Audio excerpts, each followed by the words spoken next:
What's up YouTube? My name's Lewis and welcome to my channel. I guess this is going to be my first video in a new venture that I'm taking. Well, it's not really new because I've been doing it since about February. I'm going to be renovating or restoring a VW camper. It's a Westphalia T2 bay window from 1971. So it's pretty old. Brought it back in February time. My plan was to record this whole intro at the van, but on the day I plan to do it, it is tipping it down. I'm not actually in the van today, but I have a load of footage of stuff that I've done already, so I'll be going through that just to catch up, because at the moment we're still right at the start, but we have done some stuff already, and just to kind of get something out there, because I've wanted to make these videos for quite some time. So I brought the van back in February of this year, 2017, that's this year, 2017. Myself and my parents put money into it. We got it from down south and my dad drove it back up here. About 5 hours it took. When we brought it, the interior was standard Westphalia cupboard sets were in there, and there was the rock and roll bed. It had been upholstered in red and white vinyl, none of which I really liked. So straight away I knew that I wanted to make some changes to it. Within the first week or so I started ripping out all the cupboards, and it didn't take long to see that actually the work that had been done on it was kind of superficial. It had no soundproofing, very little insulation, and what insulation there was, it was pretty poor. The side panels were all velcroed on. I don't know whether that's a standard thing to do, but I know you can get the proper panel clips, so I don't get why they wouldn't have done that. There were a couple of signs there that any restoration work that had been done was possibly on the cheap side and not done properly. And as I pulled out all the cupboard and the rock and roll bed bait, I came across quite a lot of, well, not quite a lot, I came across a couple of patches of rust. After I'd taken out all the cupboards and swept it all out, got rid of all the junk, there were a couple of rust holes. Then went on to angle grinding all the surface rust away, and obviously as you angle grind away surface rust, quite often it leads to finding bigger patches of rust and patches where there's actually holes in the metal. So that's pretty much what happened.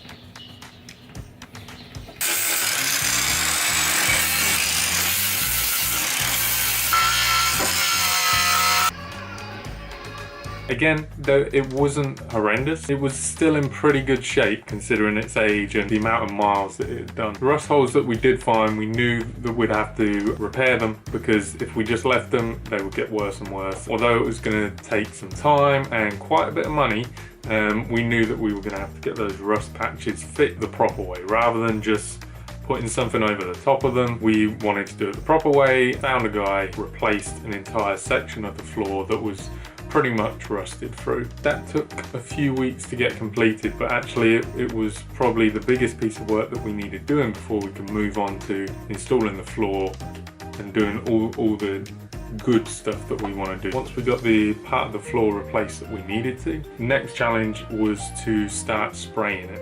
And this is kind of where we are at the moment. All of the cab floor, the cargo area, and the main floor in the back of the bus, all of it's going to be covered by sound insulation, normal insulation, and then some kind of floor. So really it doesn't matter what it looks like. But again, I didn't want to go at it half-heartedly, and I didn't want to just spray some random sealant over the top of it. There were still some smaller patches that weren't really cost effective to cut out entirely and replace with new metal.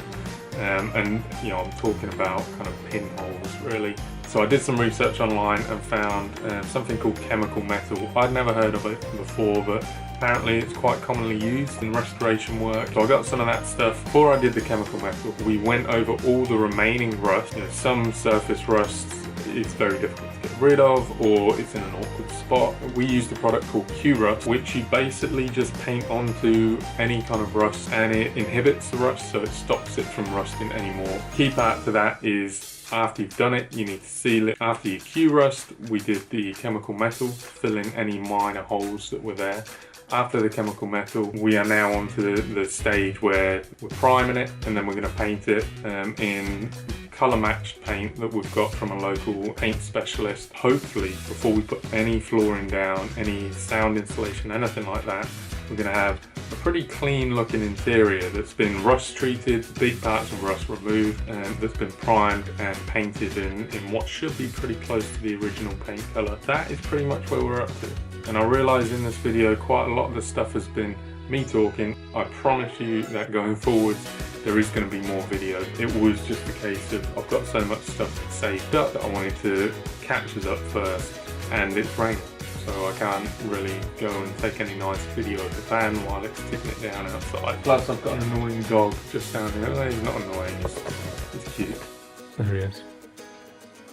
That is pretty much where we are. Prime the cargo area, and I'm in the process of priming the firewall and the main floor of the van. So I am hoping that you carry on with me on this journey. Hopefully some of the stuff that I'm going to be doing is going to be helpful to other people as well. I am going to be doing things like sorting out the stereo system, sorting out the electrical, so eventually I'll be putting some solar into it and doing a mains hookup. And also I've literally received today a new a new gear stick, because the one I've got, it is the hardest thing to get into gear.